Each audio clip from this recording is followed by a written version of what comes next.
পাহাড় থেকে সাগরে পানি নামার পথ সংকুচিত করেছে চট্টগ্রাম কক্সবাজার রেল লাইন। অস্বাভাবিক বন্যায় ডুবছে পার্বত্য অঞ্চল।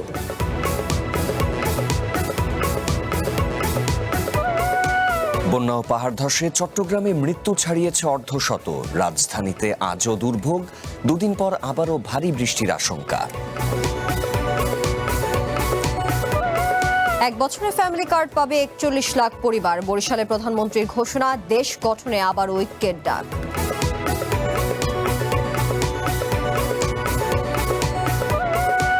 কন্টেন্ট ক্রিয়েটরদের উৎপাতে সংকটে পড়ছে বন্য হাতির দল। শেরপুরের পাহাড়ি এলাকায় বাড়ছে হাতি ও মানুষের দ্বন্দ্ব। এবং হরমুজ নিয়ে ইরান আমেরিকার পাল্টাপাল্টি হামলা অব্যাহত। বিশ্ববাজারে আবারও বাড়ল জ্বালানি তেলের দাম।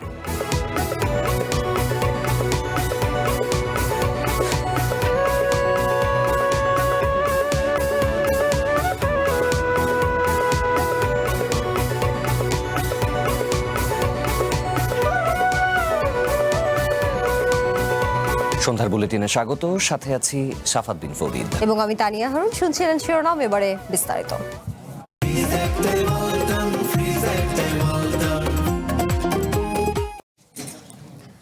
একদিকে পাহাড়, অন্যদিকে সাগর। পাহাড়ের ঢল সহজেই সাগরে নেমে যাওয়ার কথা, অথচ কয়েক বছর ধরে অস্বাভাবিক বন্যায় ডুবছে চট্টগ্রামের বিস্তীর্ণ পার্বত্য অঞ্চল। বিশেষজ্ঞরা বলছেন, এই বিপর্যয়ের মূলে আছে চট্টগ্রাম কক্সবাজার রেল লাইন। প্রায় ১০০ কিলোমিটার দীর্ঘ এই রেল লাইন পাহাড় থেকে সাগরে পানি নামার পথ সংকুচিত করেছে। এর ফলে বছর বছর ডুবছে কক্সবাজার ও পার্বত্য চট্টগ্রাম। পার্বত্য চট্টগ্রাম প্রকৃতির অনন্য এক ক্যানভাস। শান্ত নিরিবিলি পাহাড়, সবুজের মাঝ দিয়ে বয়ে যাওয়া নদী, অজস্র ছড়া আর খালের ছড়াছড়ি। অতিবৃষ্টি হলে নামে ঢল, ছুটে যায় সাগরের দিকে। শত বছর ধরে এটাই পাহাড়ের বর্ষা, পাহাড়ের পানি প্রবাহের বিজ্ঞান। কিন্তু গত কয়েক বছর ধরে এখানটাতেই ব্যত্যয়। বর্ষা মৌসুম এলেই বন্যায় ডুবে যায় বান্দরবন, রাঙামাটি, খাগড়াছড়ি ও কক্সবাজারের বিস্তীর্ণ অঞ্চল। পাহাড়, নদী, খাল আর সাগরের দারুণ পানি নিষ্কাশন ব্যবস্থা থাকার পরও কেন এই বিপর্যয়? জলবায়ুর প্রভাব, বৃষ্টির তীব্রতা, অল্প সময়ে অনেক বেশি বৃষ্টিপাত, প্রাকৃতিক এই কারণগুলো তো আছেই, কিন্তু পাহাড়ে বন্যার মূলে একটা রেল লাইন, যা পাহাড় আর সাগরের মাঝে প্রাচীর হয়ে দাঁড়িয়েছে। পর্যটন নগরীর সাথে যোগাযোগের সুবিধায় চট্টগ্রাম থেকে কক্সবাজার পর্যন্ত ১০৩ কিলোমিটার নতুন রেল লাইন নির্মাণ করা হয়। সিঙ্গেল লাইন ডুয়েল গেজ এই রেল পথে কর্ণফুলী, শঙ্খ, মাতামুহুরী ও বাকখালী নদীর উপর ৪টি সেতু, ৩৫টি মাঝারি সেতু ও ১৩৫টি কালভার্ট করা হয়েছে। বিশেষজ্ঞরা বলছেন, আড়াআড়িভাবে তৈরি দীর্ঘ রেলপথ পাহাড়ের ঢল আটকে দিচ্ছে, তৈরি করছে বন্যার মতো বিপর্যয়। ১০০ বছরের বন্যার ইতিহাস বিবেচনা করে রেলপথটা করা হয়েছে, কিন্তু এটা বন্যার প্রশ্ন না, প্রশ্নটা হলো ঢলের প্রশ্ন। ঢল এবং বন্যার মধ্যে একটা পার্থক্য আছে। বন্যা হচ্ছে আপনার ধীরে ধীরে পানিটা বাড়ে, ধীরে ধীরে সম্প্রসারিত হয়। আর পাহাড়ি ঢল যেটা, এটা হচ্ছে মুহূর্তের মধ্যে প্রচণ্ড বেগে বিপুল পানি এসে ভাসায় নিয়ে যায়। চট্টগ্রাম থেকে আরাকান পুরো অঞ্চলটাই আপনার সাগর এবং পাহাড়ের মাঝখান দিয়ে কোনো স্থাপনা এরকম করা যাবে না। মূলত এই রেল লাইন নির্মাণের পর থেকেই পার্বত্য চট্টগ্রামে বন্যার বিস্তার, যা শুরু ২০২৩ সালে। তারপর বছর বছর পানি প্রবাহ আটকে পাকা সড়ক নির্মাণের খেসারত এখনও দিচ্ছে সিলেট ও সুনামগঞ্জের মানুষ। ঠিক তেমনই উন্নয়নযজ্ঞ পাহাড়েও ডেকে আনলো বিপর্যয়। বন্যাক্রান্ত মানুষের মতো পাহাড়ি ঢলও যেন দিশেহারা। রেল লাইন যখন ছিল না, তখনও তো এই অঞ্চলে বৃষ্টিপাত হয়েছে, পাহাড়ে তখনও পাহাড়ি ঢল হয়েছে, কিন্তু এইটা ১-২ ঘন্টার মধ্যে চলে যেত এটা। আর যেহেতু যেতে পারত, এর যে পথগুলো ছিল ঐতিহাসিকভাবে, প্রাকৃতিকভাবে পানি যাওয়ার তো পথ আছে। সবগুলো বেসিনের মধ্যে না ছোট ছোট নালা থাকে, নদী থাকে এবং বের হয়ে যায়। সেই পথগুলো তো খোলা ছিল, তো ফলে এইটা মানুষ টেরও পেত না। পরিস্থিতি বিবেচনায় চট্টগ্রাম কক্সবাজার রেল লাইনকে আরো উঁচু করার কথা ভাবছে সরকার, কিন্তু বিশেষজ্ঞরা বলছেন এটা হবে আরো আত্মঘাতী। কারণ এখন রেল লাইন উপচে পাহাড়ি ঢল নামতে পারছে, কিন্তু আরো উঁচু করা হলে পানি আর সরতে পারবে না, দীর্ঘ সময় আটকে থাকবে। এই অবস্থায় কক্সবাজার রেল পথে পানি নিষ্কাশন পথ বাড়ানোর পরামর্শ তাদের। পানি প্রবাহের এগেইনস্টে যদি আপনি কোনো স্ট্রাকচার করেন, তাহলে আপনাকে এনশিওর করে স্টাডি করে ডিজাইনের সময় আপনাকে এনশিওর করতে হবে যে পানি প্রবাহের জন্য যে স্পেসটা ছিল আগে, সেই স্পেসটাকে আমাকে অ্যাকোমোডেট করতে হবে। যেটা বরং করা দরকার, ভেন্টিলেশন দরকার। মানে এখন ধরেন ৩৫টা মাঝারি সেতু আছে, এইটাকে আরও 2 গুণ বাড়ানো, মানে ধরেন অন্তত 100টা মাঝারি সেতু, এখন যেগুলো আছে এর বাইরেও আরও 100টা মাঝারি সেতু করে ফেলা দরকার, যাতে করে পানিটা দ্রুত চলে যায়। লোকালয়ে সমুদ্রের লবণাক্ত পানির প্রবেশ আটকাতে চট্টগ্রাম অঞ্চলের ছোট ছোট নদী ও খালের মুখে স্লুইস গেট নির্মাণ করা হয়েছিল জোয়ার ভাটার হিসেব করে, যেগুলো নিয়মিত খোলা রাখার কথা, কিন্তু মাছ চাষের মুনাফার লোভে প্রভাবশালীরা সেগুলো আটকে রাখছে। পাহাড়ের মানুষের জীবন ও প্রকৃতি রক্ষায় সেদিকেও নজর দেওয়ার পরামর্শ বিশেষজ্ঞদের। মনির মিল্লাত, ওয়ান নিউজ, ঢাকা। ঘরের চালের স্থায়ী সমাধান আনোয়ার সিমেন্ট শীট, টেকে যুগ যুগ, ভীষণ মজবুত, সহজে ভাঙে না। আনোয়ার সিমেন্ট শীট সব সিজনেই ফিট। বন্যা ও পাহাড় ধসে চট্টগ্রামে মৃত্যু ছাড়িয়েছে অর্ধশত। বৃষ্টি কমলেও পানি না নামার কারণে প্রায় যোগাযোগ বিচ্ছিন্ন অনেক মানুষ। ত্রাণ বিতরণে সরকারি বেসরকারি অনেক উদ্যোগ থাকলেও অনেকের কাছেই তা পৌঁছাচ্ছে না। অবশ্য সরকারের পক্ষ থেকে বলা হচ্ছে, দুর্গত প্রত্যেকের কাছে সহায়তা পৌঁছাতে তারা দৃঢ় প্রতিজ্ঞ। যেদিকে চোখ যায় শুধুই পানি আর পানি। বৃষ্টি কমলেও উজানের ঢলে থই থই করছে কালিয়াস, বাজালিয়া, ধর্মপুর সহ সাতকানিয়ার অধিকাংশ এলাকা। সরকারি হিসেবেই এই উপজেলায় পানিবন্দী 3 লাখ মানুষ। এছাড়া পুরো জেলায় এ সংখ্যা 8 লাখেরও বেশি। অনেক এলাকায় বিদ্যুৎ নেই, খাবার সংকটেও আছেন অনেকে। আর একদম সম্ভব শেষ হয়ে যায়, এই সঙ্গে হালানো যদি উৎসগরিয়ে ফার্কো যদি বাঁধে আর কোনো অসুবিধা নেই।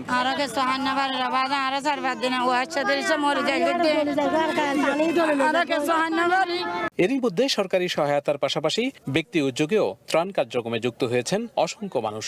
এখানে চাল, ডাল, আলু, পেঁয়াজ, তারপরে তেল, লবণ, এগুলা আর রেডি কিছু ফুড আছে, বিস্কিট, মুড়ি, চানাচুর, তারপরে চিড়া।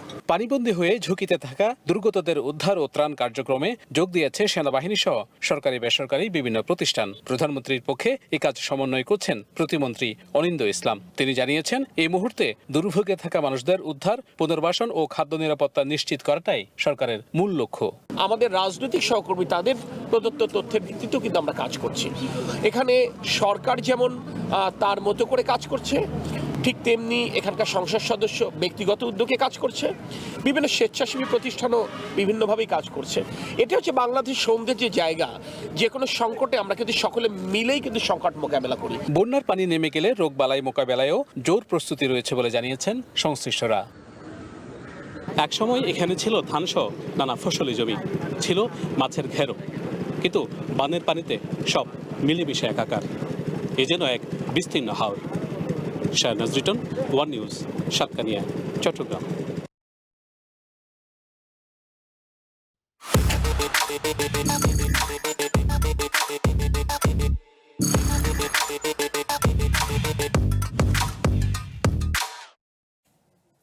বান্দরবান ও কক্সবাজারে পানি কিছুটা নামতে শুরু করলেও ভেসে উঠছে বন্যার ক্ষতচিহ্ন। সেই সাথে দেখা দিয়েছে খাবার ও সুপেয় পানির তীব্র সংকট। বিচ্ছিন্ন বিদ্যুৎ সরবরাহ, কাজ করছে না মোবাইল নেটওয়ার্ক। এদিকে গাইবান্ধায় 4টি নদীর পানি বাড়ায় তীব্র নদী ভাঙন শুরু হয়েছে। সুনামগঞ্জে সড়ক ভেঙে লোকালয়ে পানি ঢুকছে। বান্দরবানে তলিয়ে যাওয়া বিভিন্ন সড়ক থেকে পানি সরে যাওয়ায় ভেসে উঠেছে ক্ষতচিহ্ন। বিভিন্ন জায়গায় সৃষ্টি হয়েছে বড় বড় গর্ত। রাস্তায় জমে আছে কাদামাটি, কোথাও কোথাও পাহাড় ধসে রাস্তায় পড়ে রয়েছে মাটির স্তূপ। বিদ্যুৎ না থাকায় মোবাইল ফোন নেটওয়ার্ক এবং ইন্টারনেট সেবা থেকে প্রায় বিচ্ছিন্ন বাসিন্দারা। আমরা আছি ঠিকই পানির ভিতরে, কিন্তু কিভাবে আমরা দুর্ভোগভাবে আছি আল্লাহ ভালো জানে। পানির জন্য আমরা খুবই কষ্ট পাচ্ছি, খাওয়ার পানি এবং কি আমরা ঘর দোয়ার পরিষ্কার করার জন্য খুবই কষ্ট পাচ্ছি। রান্নার সুযোগ না থাকায় দুর্গতরা শুকনো খাবার খেয়ে দিন পার করছেন। তবে দুর্গম এলাকাগুলোতে এখনো সরকারি ত্রাণ না পৌঁছানোর অভিযোগ করেছেন ভুক্তভোগীরা। বাসায় খাদ্য নাই, পানি নাই, গৃহ মন্দির মধ্যে আর কি জীবনযাপন পার করতেছি। আমার সাহায্য করার মতন আল্লাহ ছাড়া আর কেউ নেই। দুর্ভোগ কমছে না কক্সবাজারবাসীর। ভারী বর্ষণ ও পাহাড়ি ঢলে এখনো পানিবন্দী লাখো মানুষ। গাইবান্ধায় টানা বৃষ্টিতে তিস্তা, যমুনা ও ব্রহ্মপুত্র ঘাঘট সহ সবকটি নদ নদীর পানি বাড়ছে। উজানের ঢল আর প্রবল স্রোতের কারণে জেলায় অন্তত 7টি পয়েন্টে শুরু হয়েছে তীব্র নদী ভাঙন। জিও ব্যাগ ফেলে ভাঙন রোধের চেষ্টা করছে পানি উন্নয়ন বোর্ড। শুধু মনকাজে ভাঙতেছে খুব, এই কারণে আমরা পানি হচ্ছে দিকে, এই কারণে আমরা চলে আসছি মনকাজে বালাসিঘাট। পানি 25 টাকাটা আর কি হবে, কাজ করতেছে, এখন পানি যাচ্ছে, উড়ে যাচ্ছে পানি। সুনামগঞ্জের সুরমা কুশিয়ারা নদীর পানি বৃদ্ধি পাচ্ছে।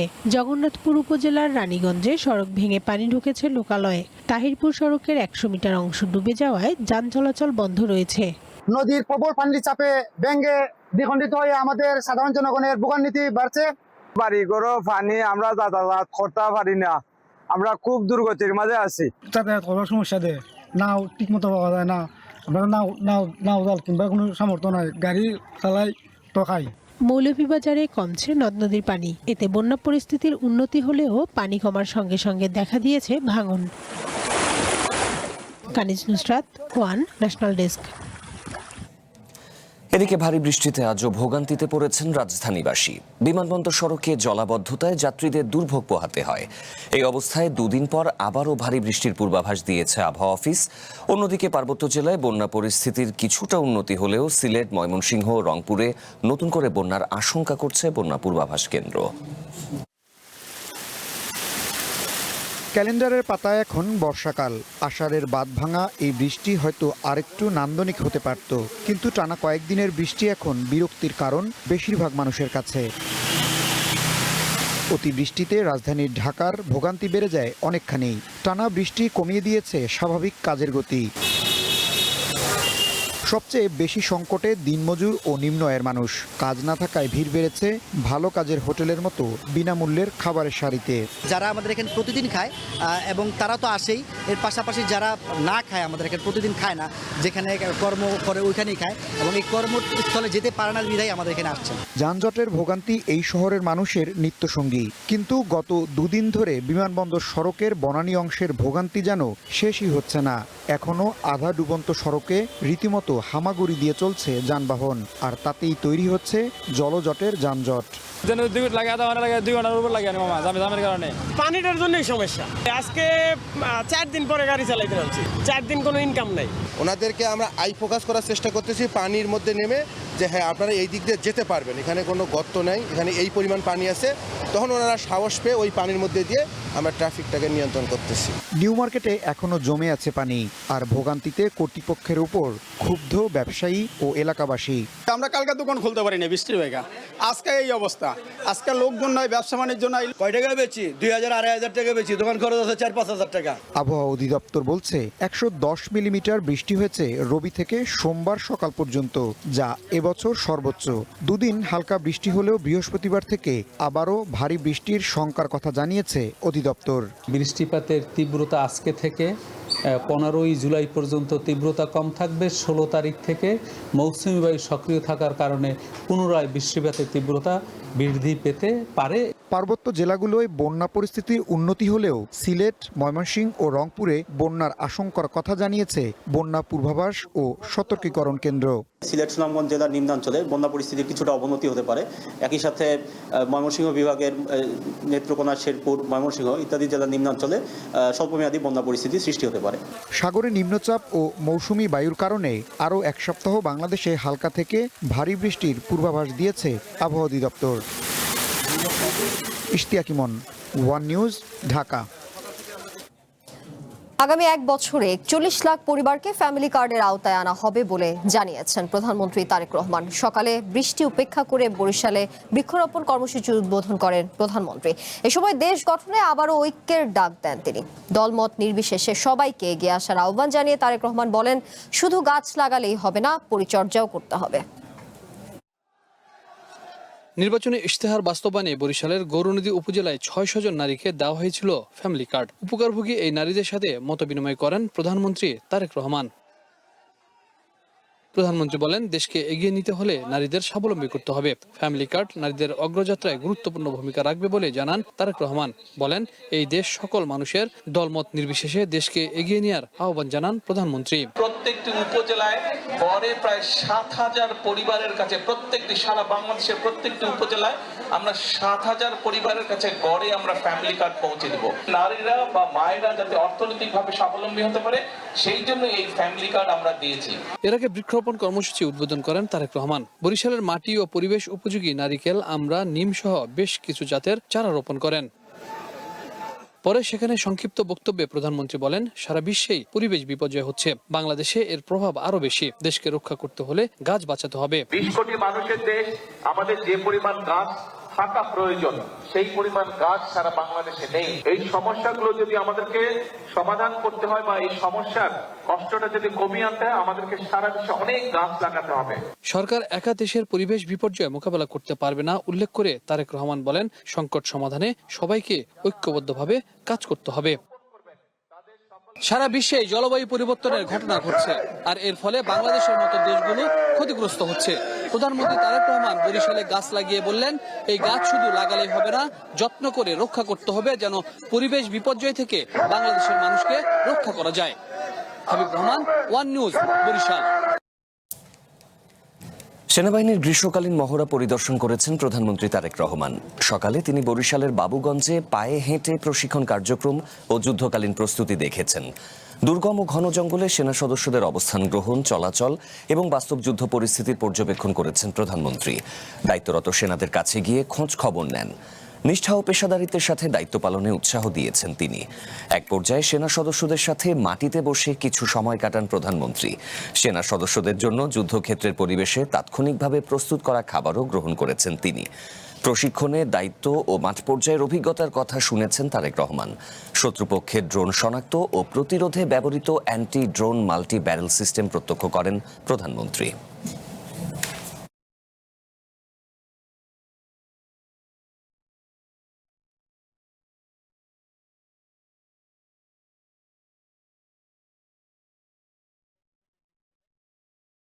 বাংলাদেশের মানুষ কিন্তু বাংলাদেশের সশস্ত্র বাহিনীকে নিয়ে সবসময় গর্ববোধ করে। আজকে থেকে 20 বছর, 25 বছর বা 30 বছর আগে যুদ্ধের ধরন যেমন ছিল, এখন যুদ্ধের ধরন পাল্টে গিয়েছে। আমরা চাই আমাদের যেটা লক্ষ্য, আমরা যেটা আশা করি, আমরা যেটা চিন্তা করি, সেটা হচ্ছে যে ইনশাল্লাহ ভবিষ্যতে একদিন বাংলাদেশের সেনাবাহিনীর প্রশিক্ষণ বলুন, বাংলাদেশের সেনাবাহিনীর আর্ট বলুন, বাংলাদেশ সেনাবাহিনীর এক্সপার্টিস বলুন, সব নিয়ে পৃথিবীর বিভিন্ন বড় বড় জায়গায় আলোচনা হবে। তারা গর্ব ভরে বা তারা কেউ কেউ হয়তো হিংসার দৃষ্টিতেও বাংলাদেশের সেনাবাহিনীকে কথা বলবে। আমরা সেই দিনের অপেক্ষা করি। শেরপুরের সীমান্তবর্তী পাহাড়ি এলাকায় খাবারের সন্ধানে আসা বন্য হাতির দল এখন নতুন সংকটে পড়েছে। ভাইরাল হওয়ার নেশায় কিছু কন্টেন্ট ক্রিয়েটর ও উৎসুক মানুষ উত্তক্ত করায় ক্ষিপ্ত হচ্ছে বন্য হাতি। এতে বাড়ছে হাতি মানুষের দ্বন্দ্ব ও প্রাণহানির ঝুঁকি। শুধু তাই নয়, ফসল রক্ষার নামে বিদ্যুতায়িত ফাঁদ পেতে হত্যা করা হচ্ছে বন্য হাতি। শেরপুরের শ্রীবর্দী, ঝিনাইগাতি ও নালিতাবাড়ী উপজেলার পাহাড়ি এলাকায় খাবারের খোঁজে এক টিলা থেকে আরেক টিলায় ঘুরে বেড়ায় বন্য হাতির পাল। তাদের চলাচলের পথে বিঘ্ন ঘটাচ্ছে কিছু মানুষ। স্থানীয়দের অভিযোগ, সামাজিক যোগাযোগ মাধ্যমে ভিউ ও ভাইরাল হওয়ার লোভে কিছু কন্টেন্ট ক্রিয়েটর উৎসুক মানুষকে নিয়ে হাতির পিছু নেয়। এরপর হাতির কাছে গিয়ে পটকা ফাটানোর, ঢিল ছুঁড়ে হাতিদের বিরক্ত করা আর সেই দৃশ্য ভিডিও করে সামাজিক যোগাযোগ মাধ্যমে ছড়িয়ে দিচ্ছে এসব কন্টেন্ট ক্রিয়েটররা। এতে আতঙ্কিত ও ক্ষিপ্ত হয়ে উঠছে হাতির পাল, ফলে বাড়ছে ফসলের ক্ষতি ও প্রাণহানির ঝুঁকি। তাদের স্বাভাবিক চলাফেরার যে গতিপথটা আছে, তো এই গতিপথটা রোধ করে দিয়ে সো কল্ড কিছু কন্টেন্ট ক্রিয়েটর। বেশ কিছুদিন আগে হচ্ছে একটা হাতির নিচে পিষ্ট হয়ে একজন কন্টেন্ট ক্রিয়েটর মারা গেছে। এগুলো আমাদের সচেতন থাকতে হবে যে প্রাকৃতিকভাবে তাদের কোনো ক্ষয়ক্ষতি না করা। শুধু তাই নয়, পাহাড় ও বনভূমি দখল করে অবৈধ চাষাবাদ এবং ফসল রক্ষার নামে বিদ্যুতায়িত ফাঁদ পেতে হত্যা করা হচ্ছে বন্য হাতিকে। এতে যেমন জীববৈচিত্র্য ক্ষতিগ্রস্ত হচ্ছে, তেমনি বাড়ছে মানুষ হাতির সংঘাত। আমাদের সম্পদ যেরকম, হাতি আমাদের সেরকম।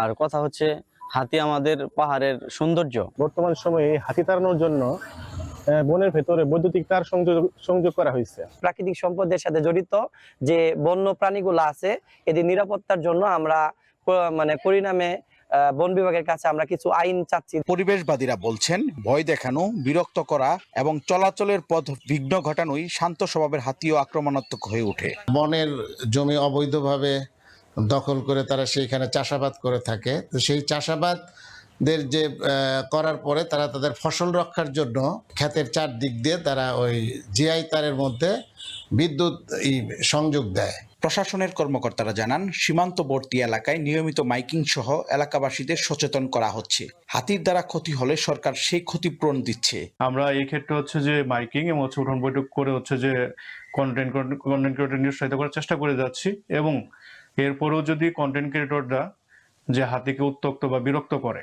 আমরা হচ্ছে যে আইনানুগ ব্যবস্থা গ্রহণ করবো তাদের বিরুদ্ধে। মানুষ যাতে হাতিদেরকে বিরক্ত না করে সে ব্যাপারে আমরা জনগণকে সচেতন করার কার্যক্রম অব্যাহত রেখেছি।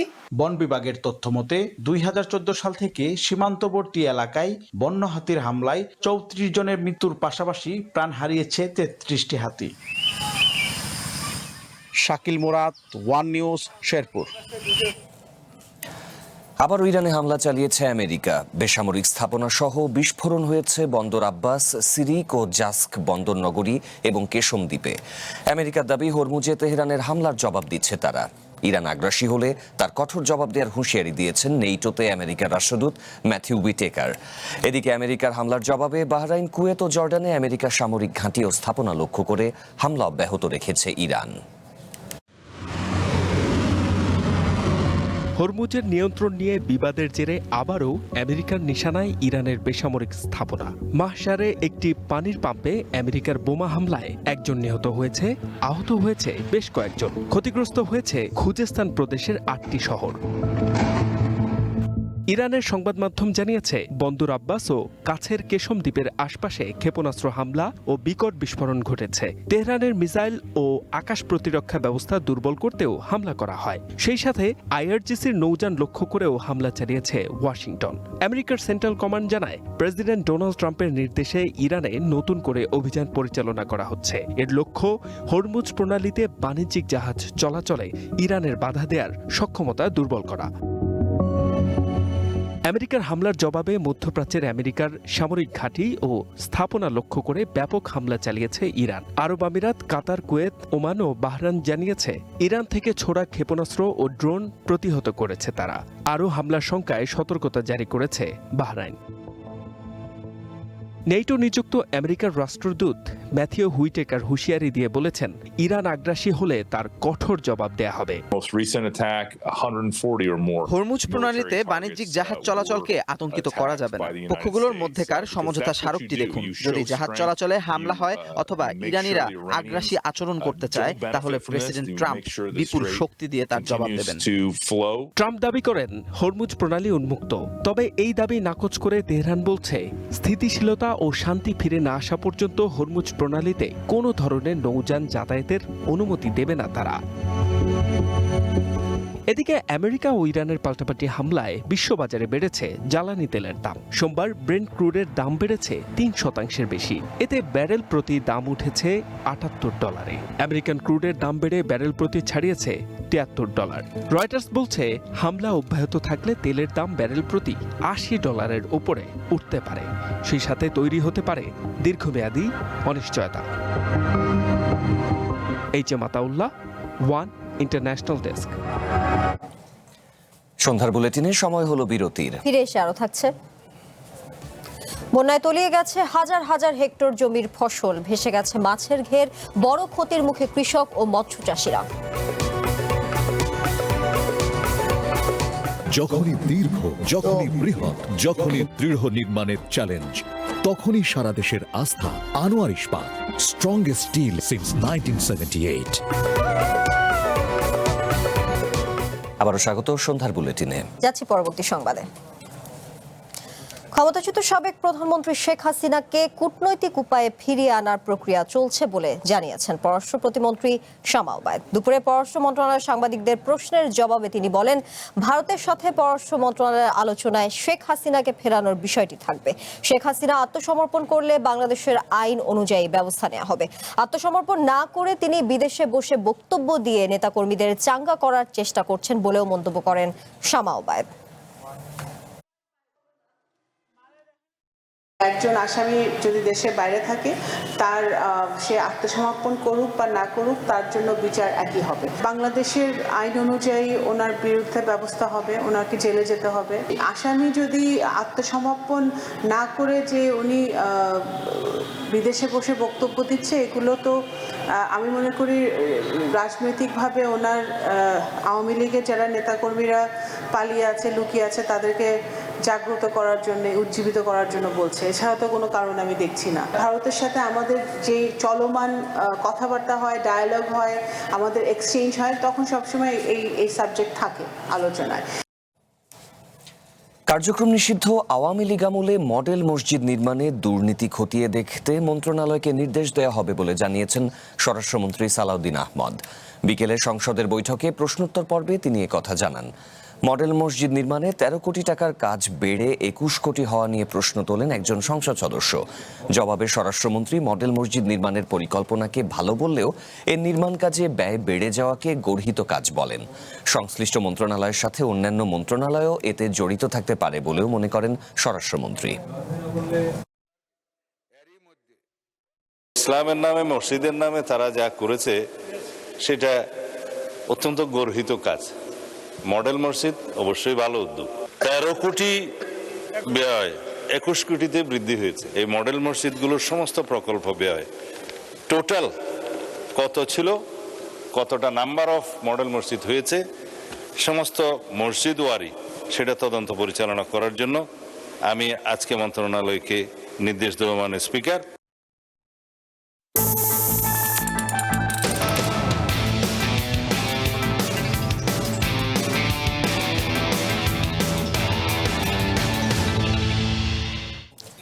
বন্যায় বিপর্যস্ত কৃষি ও মৎস্য উৎপাদন। ক্ষতিগ্রস্ত হয়েছে হাজার হাজার হেক্টর ফসলি জমি, ভেসে গেছে মাছের ঘের।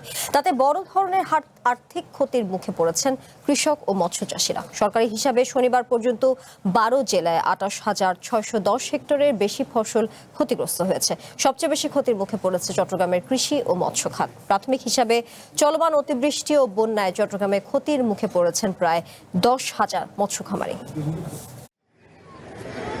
কয়েকদিনের ভারী বর্ষণ, পাহাড়ি ঢল ও বন্যায় চট্টগ্রাম, কক্সবাজার, বান্দরবান সহ দেশের অন্তত 12টি জেলা পানির নিচে তলিয়ে গেছে। এতে শনিবার পর্যন্ত ক্ষতিগ্রস্ত হয়েছে 28,600 হেক্টরের বেশি ফসলি জমি। ভেসে গেছে অসংখ্য পুকুর, দিঘি ও চিংড়িঘেরের মাছ। সবচেয়ে বেশি ক্ষতির মুখে চট্টগ্রামের কৃষি ও মৎস্য খাত। প্রাথমিক হিসাবে শুধু মৎস্য খাতেই ক্ষতির পরিমাণ 109 কোটি টাকা। সেই সঙ্গে ক্ষতির মুখে পড়েছেন প্রায় 10,000 মাছ চাষি।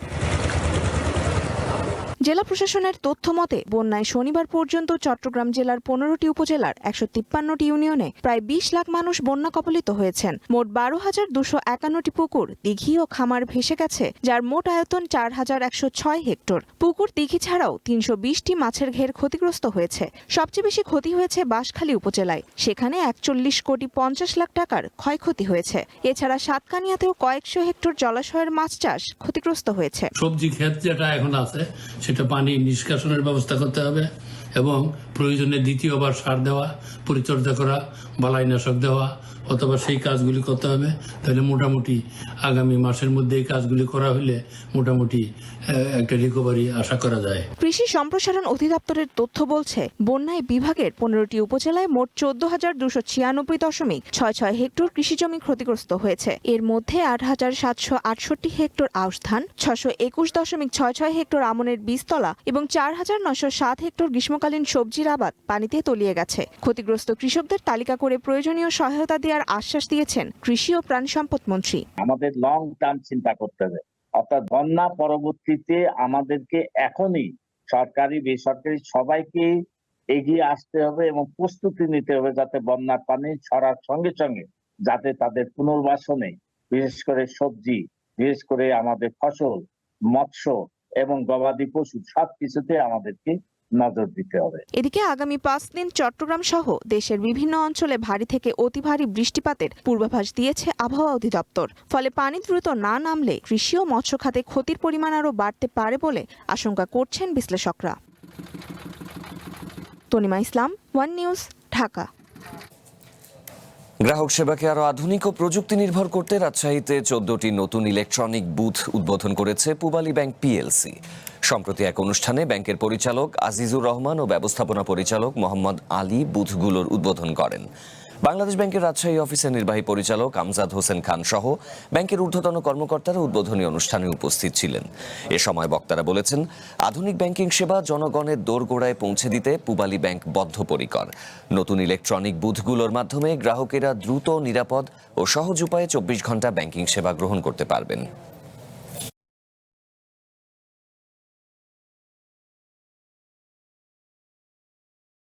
সন্ধ্যার বুলেটিনে আবারও বিরতি নিচ্ছি।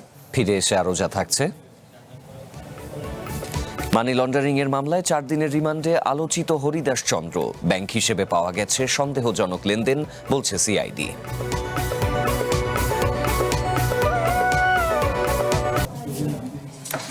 গাইবান্ধার পলাশবাড়িতে এশিয়ার সর্ববৃহৎ রামমূর্তি নির্মাণের উদ্যোক্তা হরিদাস চন্দ্র তরণী দাসকে 4 দিনের রিমান্ড দিয়েছে আদালত। বিকেলে মানি লন্ডারিং প্রতিরোধ আইনের মামলায় শুনানি শেষে রিমান্ড আবেদন মঞ্জুর করে ঢাকার মেট্রোপলিটন ম্যাজিস্ট্রেট আদালত। সিআইডি বলছে, হরিদাস চন্দ্রের বিভিন্ন ব্যাংক হিসাব ও মোবাইল ফাইন্যান্সিয়াল সার্ভিস হিসাবে সন্দেহজনকভাবে 9 কোটি 35 লাখ টাকার বেশি লেনদেন হয়েছে। এসব অর্থের উৎস এবং সম্ভাব্য মানি লন্ডারিং, হুন্ডি ও অর্থ পাচারের অভিযোগ তদন্তে তাকে জিজ্ঞাসাবাদ করা প্রয়োজন। তবে আদালতে হরিদাস চন্দ্র নিজেকে নির্দোষ দাবি করে বলেছেন, তিনি একজন কৃষক ছিলেন এবং বর্তমানে মন্দির পরিচালনা করেন। গত 12 জুলাই রাত 11:30টার দিকে সিআইডির একটি বিশেষ দল অভিযান চালিয়ে তাকে গ্রেপ্তার করে। পরে উত্তরা পশ্চিম থানায় দায়ের করা মানি লন্ডারিং প্রতিরোধ আইনের মামলায় তাকে গ্রেপ্তার দেখানো হয়। উভয় পক্ষের শুনানি অন্তে সন্তুষ্ট হয়ে বিজ্ঞ আদালত এই আসামিকে 4 দিনের রিমান্ড প্রার্থনা মঞ্জুর করেন।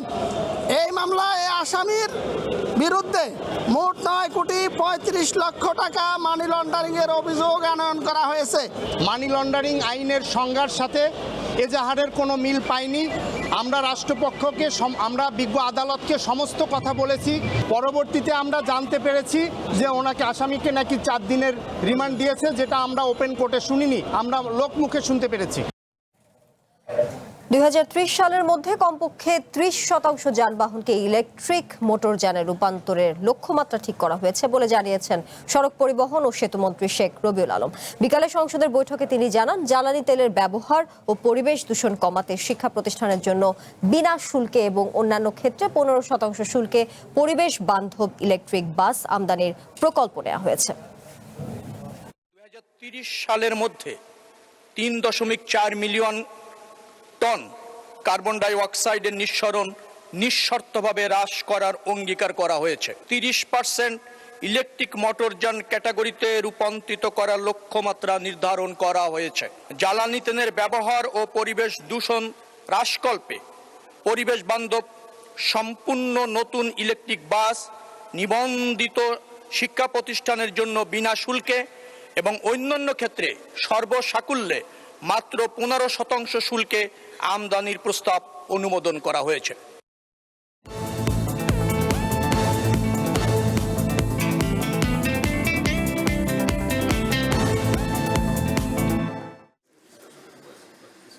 কাতারের সাবেক আমির শেখ হামাদ বিন খলিফা আল থানির মৃত্যুতে শোক বইয়ে স্বাক্ষর করেছেন স্থানীয় সরকার মন্ত্রী মির্জা ফখরুল ইসলাম আলমগীর এবং প্রধানমন্ত্রীর পররাষ্ট্র বিষয়ক উপদেষ্টা হুমায়ুন কবির। দুপুরে ঢাকায় কাতার দূতাবাসে রাখা শোক বইয়ে স্বাক্ষর করেন তারা। এ সময় বাংলাদেশ সরকারের প্রতি কৃতজ্ঞতা জানান কাতারের রাষ্ট্রদূত। ঢাকা শহরে 33টি জলাবদ্ধতা প্রবণ স্থান চিহ্নিত করা হয়েছে।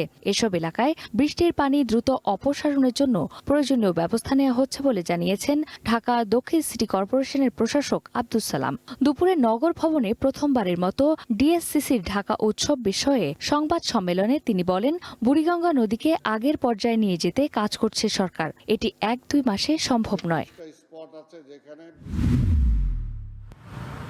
ভারী বর্ষণ ও পাহাড়ি ঢলে সৃষ্ট বন্যায় ক্ষতিগ্রস্ত রাঙামাটির হরিনাজন এলাকার এরাবুনিয়া ও আমতলা গ্রামের দুর্গত মানুষের মাঝে ত্রাণ সামগ্রী বিতরণ করেছে বিজিপি। হরিনাজন 12 বিজিপির উদ্যোগে ক্ষতিগ্রস্ত পরিবারগুলোর মাঝে চাল, আটা, তেল সহ বিভিন্ন শুকনো খাবার ও জরুরি চিকিৎসা সামগ্রী বিতরণ করা হয়। কর্ণফুলী নদীর উজানে পাহাড়ি ঢলে এই অঞ্চলের বিস্তীর্ণ এলাকা প্লাবিত হয়েছে। রাজধানী সিটি কেয়ার হাসপাতালে চিকিৎসাধীন অবস্থায় ইউলাপ বিশ্ববিদ্যালয়ের এক শিক্ষার্থীর মৃত্যু হয়েছে। স্বজনদের অভিযোগ, ভুল চিকিৎসায় তার মৃত্যু হয়েছে। পরিবার বলছে, আদ্দিন নামে ওই শিক্ষার্থী ঘুমের ওষুধ খেয়ে আত্মহত্যার চেষ্টা করেন। প্রথমে তাকে শহীদ সোহরাওয়ার্দী মেডিকেলে নেওয়া হয়, সেখান থেকে নেওয়া হয় সিটি কেয়ার হাসপাতালে। যশোরের বাঘারপাড়ায় পূর্বশত্রুতার জেরে রুবেল হোসেন নামে এক যুবদল নেতাকে ছুরিকাঘাতে হত্যা করা হয়েছে। সকালে বাঘারপাড়া খাজুরা এলাকায় এ ঘটনা ঘটে। নিহত রুবেল হোসেন বাঘারপাড়া উপজেলার বন্দবিলা ইউনিয়ন যুবদলের যুগ্ম সম্পাদক ছিলেন। পুলিশ বলছে, পূর্বশত্রুতার জেরে এই ঘটনা ঘটেছে।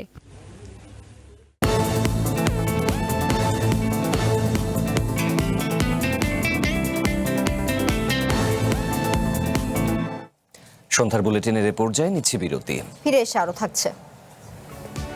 দলের প্রশাসনিক কাজ করতে পারবেন না পশ্চিমবঙ্গের তৃণমূল নেত্রী মমতা, বিদ্রোহী নেতার সাথে বিরোধের জেরে আদালতের নির্দেশ।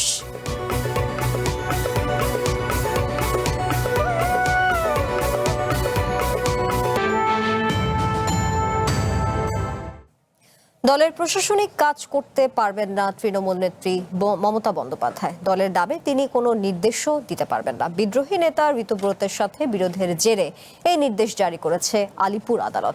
আদালতের বরাত দিয়ে আনন্দবাজারের খবর বলছে, মমতা সহ কালীঘাট তৃণমূলের নেতারা দলের পদাধিকারী হিসেবে পরিচয় দিতে পারবেন না, পরিচালনা করতে পারবেন না দলের ব্যাংক অ্যাকাউন্টও। এমনকি দলের নথিপত্র বা সম্পত্তি নিয়েও কোনো পদক্ষেপ নেওয়ার এখতিয়ার থাকবে না মমতার। এর আগে মমতা দলের তহবিল অন্যত্র সরিয়ে ফেলতে পারেন, এই শঙ্কায় আলিপুর আদালতে মামলা করেন জুই বিশ্বাস নামে এক নেত্রী। এরপরই তৃণমূলের আসল সভাপতি সাধারণ সম্পাদককে তার নির্বাচনের জন্য শুনানি হবে বলে জানায় আদালত। অন্তর্বর্তী নির্দেশ হিসেবে মমতার প্রশাসনিক কাজে নিষেধাজ্ঞা দেওয়া হলো। থাইল্যান্ডের রাজধানী ব্যাংককের একটি বারে ভয়াবহ আগুনে অন্তত 27 জনের মৃত্যু হয়েছে। আহত হয়েছে আরও 63 জন। এদের মধ্যে অন্তত 22 জনের অবস্থা আশঙ্কাজনক। এরই মধ্যে ঘটনাস্থল পরিদর্শন করেছেন থাই প্রধানমন্ত্রী অনুতিন চার্নভিরাকুল। তিনি জানিয়েছেন, জরুরি বের হওয়ার পথের স্পষ্ট চিহ্ন না থাকায় ধোঁয়ায় দম আটকে বেশিরভাগ মানুষের প্রাণহানি ঘটেছে। চারদিকে ছড়িয়ে ছিটিয়ে আছে পুড়ে যাওয়া আসবাবপত্র আর ধ্বংসাবশেষ। থাইল্যান্ডের রাজধানী ব্যাংককের একটি জনপ্রিয় বারে লাগা ভয়াবহ আগুনের ক্ষত এখন স্পষ্ট। সোমবার ভোর থেকেই ধ্বংসস্তূপে তল্লাশি ও উদ্ধার অভিযান শুরু করে দেশটির কর্তৃপক্ষ। ভয়াবহ এই অগ্নিকাণ্ডে প্রাণ হারিয়েছেন বহু মানুষ, আহত হয়েছেন অন্তত 63 জন। চিকিৎসকরা বলছেন, আহতদের মধ্যে 22 জনের অবস্থা খুবই আশঙ্কাজনক, ফলে মৃতের সংখ্যা আরও বাড়তে পারে বলে আশঙ্কা করা হচ্ছে। সোমবার ভোরেই দুর্ঘটনাস্থল পরিদর্শনে যান থাইল্যান্ডের প্রধানমন্ত্রী অনুতিন চার্নভিরাকুল। উদ্ধারকর্মী ও কর্মকর্তাদের সাথে কথা বলে ভেতরের পরিস্থিতি ঘুরে দেখেন তিনি। প্রধানমন্ত্রী জানান, জরুরি বহির্গমনের স্পষ্ট চিহ্ন না থাকায় উল্টো দিকে ছুটে গিয়ে আটকা পড়ে মানুষ। এ সময় ধোঁয়ায় দম আটকে মৃত্যু হয়েছে বেশিরভাগ মানুষের। ভেতরে আগুন লাগার পর বেশিরভাগ মানুষ বাঁচার জন্য ভবনের পেছনের দিকে ছুটে যান। অনেকেই বাথরুমে আশ্রয় নেন, কিন্তু সেখানে জরুরি ভিত্তিতে বের হওয়ার কোনো স্পষ্ট ফায়ার এক্সিটের চিহ্ন ছিল না। দুর্যোগ ব্যবস্থাপনা বিভাগ জানায়, প্রাথমিকভাবে ধারণা করা হচ্ছে ছাদের একটি এসিতে শর্ট সার্কিট থেকে এই আগুনের সূত্রপাত। প্রত্যক্ষদর্শীরা বলছেন, বারের সামনের স্টেজের অংশ থেকে দ্রুত পুরো ভবনে ছড়িয়ে পড়ে আগুন। উত্তর ব্যাংককের যে এলাকায় বারটি অবস্থিত, সেটি বিদেশি পর্যটকদের কাছে খুবই জনপ্রিয়। পাশেই দুটি বড় shopping mall, cinema hall, park এবং বিখ্যাত চাতুচাক উইকেন্ড মার্কেট। মেট্রো রেলের সাথে যোগাযোগ ভালো হওয়ায় ছুটির দিনে সেখানে প্রচুর মানুষের ভিড় ছিল। এই মর্মান্তিক দুর্ঘটনার পর থাইল্যান্ডের বিনোদন কেন্দ্রগুলোর নিরাপত্তা ব্যবস্থা এবং জরুরি অগ্নি নির্বাপন আইন নিয়ে প্রশ্ন উঠছে। H M. Ataullah, One International Desk. জন্মহারের রেকর্ড পতন ঠেকাতে অভিনব এক উদ্যোগ নিয়েছে সাউথ কোরিয়া। তরুণ তরুণীদের জীবনসঙ্গী খুঁজে দিতে বৌদ্ধ মন্দিরে আয়োজন করা হয় ব্লাইন্ড ডেট বা সঙ্গী খোঁজার ব্যতিক্রমী এক আয়োজন। সম্প্রতি দেশটির 100 বছরের পুরনো এক মন্দিরে হয়ে গেল তেমনই এক আয়োজন, যেখানে 20 জন তরুণ তরুণী অংশ নিয়ে বিয়ের পিঁড়িতে বসতে যাচ্ছে 5টি নতুন জুটি। চোখে কালো কাপড়, একজন আরেকজনের হাত ধরে পা বাড়াচ্ছেন সামনের দিকে, পথ দেখিয়ে নিয়ে যাচ্ছেন পাশের সঙ্গীটি। সাউথ কোরিয়ার ইয়াংয়াং কাউন্টির 100 বছরের পুরনো নাকসানসা মন্দিরে শনিবার দেখা গেল এমনই এক অন্যরকম দৃশ্য। এটি আসলে কোনো ধর্মীয় আচার কিংবা রিয়েলিটি শো নয়, বরং তরুণ তরুণীদের জীবনসঙ্গী খুঁজে দেওয়ার একটি অভিনব আয়োজন। সাউথ কোরিয়ার Buddhist foundation for social welfare 2023 সাল থেকে এই ম্যাচমেকিং রিট্রিট বা ব্লাইন্ডেড প্রোগ্রামের আয়োজন করে আসছে। মূলত দেশটির কমে যাওয়া জন্মহার বাড়াতেই এই উদ্যোগ। এবারের এই আয়োজনে অংশ নেন 20 ও 30 ঊর্ধ্ব 10 জন তরুণ এবং 10 জন তরুণী। তবে প্রথাগত ডেটিংয়ের চেয়ে এটি বেশ আলাদা। লটারি বা নিজেদের জিনিসপত্র মিলিয়ে এখানে তৈরি হয় জুটি। এরপর একসঙ্গে চা খাওয়া, সমুদ্রের পাড়ে কাপল ইয়োগা আর খোশ গল্পের মধ্য দিয়ে একে অপরকে চেনার সুযোগ পান তারা। সবাই বলে দেশের জন্মহার কমছে, মানুষ বিয়ে করতে চাইছে না, কিন্তু আমার চারপাশের সবাই ঠিকই প্রেম করছে, বিয়ে করছে। ওদের দেখে আমারও ইচ্ছে জাগে। আর যেহেতু এটা মন্দিরের আয়োজন, তাই ভেবেছিলাম এখানে নিশ্চয়ই ভালো ছেলে পাওয়া যাবে। সাধারণ মানুষের মাঝে এই আয়োজনের জনপ্রিয়তা এখন আকাশচুম্বী। মাত্র 20টি আসনের বিপরীতে এবার আবেদন করেছিলেন রেকর্ড 4225 জন তরুণ তরুণী। মন্দিরের মতো শান্ত পরিবেশে মানুষের সাথে পরিচিত হওয়াটা একদম নতুন এক অভিজ্ঞতা। আমার খুব ভালো লেগেছে। এখানে এসে খুব গুরুত্ব দিয়ে জীবনসঙ্গী খোঁজার বিষয়ে ভাবা যায়। সাউথ কোরিয়ায় বর্তমানে জন্মহার কিছুটা বাড়লেও তা প্রয়োজনের তুলনায় বেশ কম। 2025 সালে দেশটির জন্মহার ছিল 0.80। এই ধারা অব্যাহত থাকলে 2072 সালের মধ্যে দেশটির জনসংখ্যা 51 মিলিয়ন থেকে কমে মাত্র 36 মিলিয়নে নেমে আসতে পারে বলে ধারণা করা হচ্ছে। আয়োজকরা বলছেন এটি শুধু জুটি মেলানোর জায়গাই নয়, বরং এর মাধ্যমে তরুণেরা যেন দেশের ভবিষ্যৎ সংকট নিয়ে ভাবার সুযোগ পান, সেটাও একটা বড় উদ্দেশ্য। শনিবারের এই আয়োজনের মাধ্যমে 5টি নতুন জুটি দেখছেন একসঙ্গে ঘর বাঁধার স্বপ্ন। HM. Ataullah, One International desk. সন্ধ্যার বুলেটিন শেষ করব, তার আগে শিরোনামগুলো মনে করিয়ে দিচ্ছে আরো একবার। পাহাড় থেকে সাগরে পানি নামার পথ সংকুচিত করেছে চট্টগ্রাম কক্সবাজার রেল লাইন। অস্বাভাবিক বন্যায় ডুবছে পার্বত্য অঞ্চল।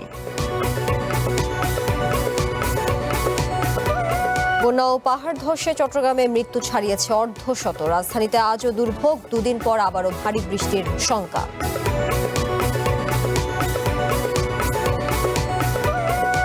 এক বছরে 41 লাখ পরিবার পাবে ফ্যামিলি কার্ড। বরিশালে প্রধানমন্ত্রী দেশ গঠনে আবারও ঐক্যের ডাক।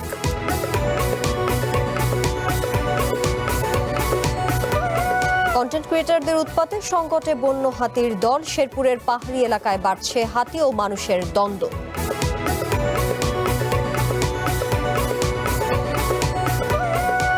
এবং হরমুজ নিয়ে ইরান আমেরিকার পাল্টাপাল্টি হামলা অব্যাহত। বিশ্ববাজারে আবারও বাড়ল জ্বালানি তেলের দাম।